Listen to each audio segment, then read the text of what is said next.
Imagine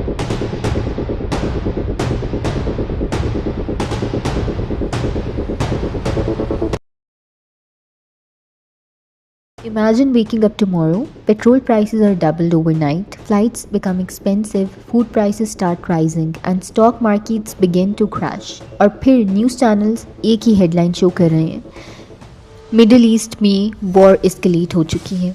आज दुनिया की सबसे सेंसिटिव रीजन गल्फ में टेंशन्स बढ़ रही हैं और सवाल ये है, क्या यूएस ईरान वॉर एक ग्लोबल ऑयल क्राइसिस को ट्रिगर कर सकती है? और अगर ऐसा हुआ तो इसका इम्पैक्ट सिर्फ मिडिल ईस्ट तक लिमिटेड नहीं होगा, बल्कि पूरी दुनिया की इकोनॉमी इसकी लपेट में आ जाएगी। So what is happening right now? फरवरी 2026 में टेंशन सडनली एस्केलेट हो गई जब यूनाइटेड स्टेट्स और इसराइल ने मिलकर ईरान के मिलिट्री टारगेट्स पर स्ट्राइक्स की। इसके बाद रीजन में रिटेलिएशन, मिसाइल अटैक्स और मिलिट्री मोबिलाइजेशन स्टार्ट हो गई। मिडिल ईस्ट हिस्टोरिकली दुनिया का एनर्जी हार्ट कहलाता है और जब भी यहाँ कॉन्फ्लिक्ट होता है तो एनर्जी मार्केट सबसे पहले रिएक्ट करते हैं। वॉर के सिर्फ कुछ ही दिनों में ऑयल प्राइसेस रैपिडली इंक्रीज हुई, ग्लोबल स्टॉक मार्केट्स ड्रॉप हुई और एनर्जी सप्लाई की डिस्ट्रप्शंस का फेयर स्प्रेड हो गया। ऑयल प्राइसेस कुछ रिपोर्ट्स के मुताबिक $100 पर बैरल के करीब तक पहुंच चुकी हैं और अगर कॉन्फ्लिक्ट और एस्केलेट होता रहा तो एनालिस्ट्स वार्न कर रहे हैं कि प्राइसेस $150 पर बैरल तक जा सकती हैं।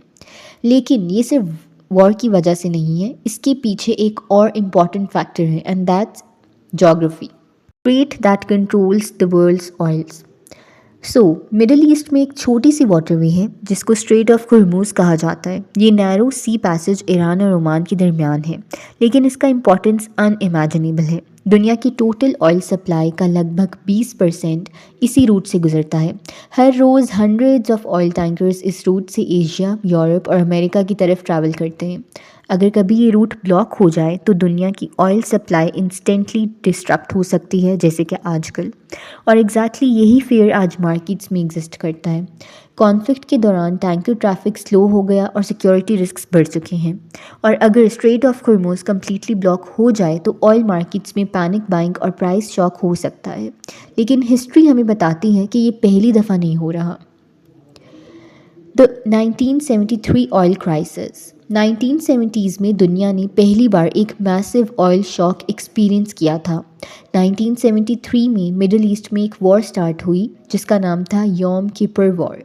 इस वॉर के बाद ऑयल प्रोड्यूसिंग अरब कंट्रीज़ ने वेस्टर्न नेशंस के खिलाफ ऑयल एम्बार्गो इम्पोज कर दिया।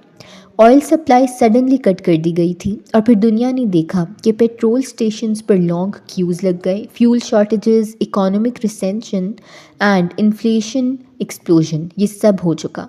ऑयल प्राइसेस कुछ महीनों में 4 टाइम्स तक इंक्रीज़ हो गए। इस क्राइसिस ने दुनिया को एक लेसन ज़रूर दिया, दैट एनर्जी भी जियोपॉलिटिक्स का एक वेपन बन सकती है। Iranian revolution. 1979 में एक और मेजर इवेंट हुआ, that is called Iranian revolution. Iran उस वक्त दुनिया की सबसे बड़े ऑयल एक्सपोर्टर्स में से था, लेकिन रेवोल्यूशन के बाद political chaos, production disruption and international sanctions की वजह से ऑयल सप्लाई फिर रिड्यूस हो चुकी और दुनिया एक और मेजर ऑयल क्राइसिस का शिकार हो गई।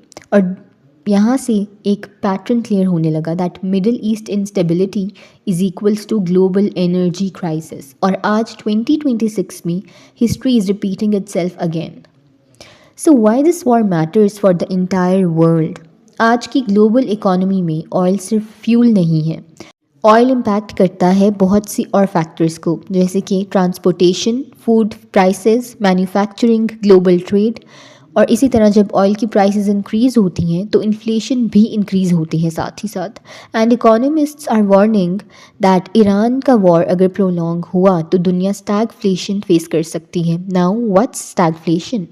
स्टैगफ्लेशन का मतलब होता है इकोनॉमिक ग्रोथ स्लो हो जाती है एंड इन्फ्लेशन राइट हाई होता है। ये एग्जैक्टली वही सिनेरियो था जो कि 1970s ऑयल क्राइसिस के टाइम हुआ था। और अगर इसी तरह स्ट्रेट ऑफ हुर्मुज़ बंद हुआ, डिस्टरप्ट होता रहा, तो एशिया की इकोनॉमीज़ जैसे कि चाइना, इंडिया, जापान सब हेविली इम्पैक्ट हो सकती हैं, क्योंकि उनकी energy supply largely middle east से ही आती है। Could this lead to a bigger war? सबसे डेंजरस सिनेरियो क्या हो सकता है? अगर रीजनल वॉर ग्लोबल पावर्स को इन्वॉल्व कर दें, ऑलरेडी जैसे कि कॉन्फ्लिक्ट में मल्टीपल एक्टर्स इनडायरेक्टली इन्वॉल्व हैं, जैसे कि United states, Iran, Israel, gulf countries. अगर एस्केलेशन होती है तो एनर्जी इंफ्रास्ट्रक्चर टारगेट्स बन जाएंगे और फिर ऑयल क्राइसिस सिर्फ इकोनॉमिक नहीं, जियोपॉलिटिकल क्राइसिस बनकर रह जाएगा। इसीलिए एनालिस्ट्स वार्न कर रहे हैं कि मिडिल ईस्ट का कॉन्फ्लिक्ट कभी भी ग्लोबल पावर बैलेंस को भी इम्पैक्ट कर सकता है, जैसे कि आजकल। So to describe this war in a nutshell, oil सिर्फ एक कमोडिटी नहीं है, ये पावर है, स्ट्रैटेजी है और कभी कभी ग्लोबल कॉन्फ्लिक्ट्स का सेंटर पॉइंट बन सकता है। 1973 का ऑयल क्राइसिस हो या फिर 1979 का ईरानियन रेवोल्यूशन हो और अब 2026 का मिडिल ईस्ट वॉर हो, हिस्ट्री इज़ रिपीटिंग इटसेल्फ और ये दिखा रही है कि एनर्जी और जियोपॉलिटिक्स किस कदर डीपली कनेक्टेड हैं। अब सवाल ये है, क्या दुनिया एनर्जी डिपेंडेंस को कम करके फ्यूचर क्राइसिस को अवॉइड करने की जानिब बढ़ेगी या oil crisis political global conflicts को शेप करती रहेगी? Do comment down your thoughts below, and to know more geopolitical history, subscribe to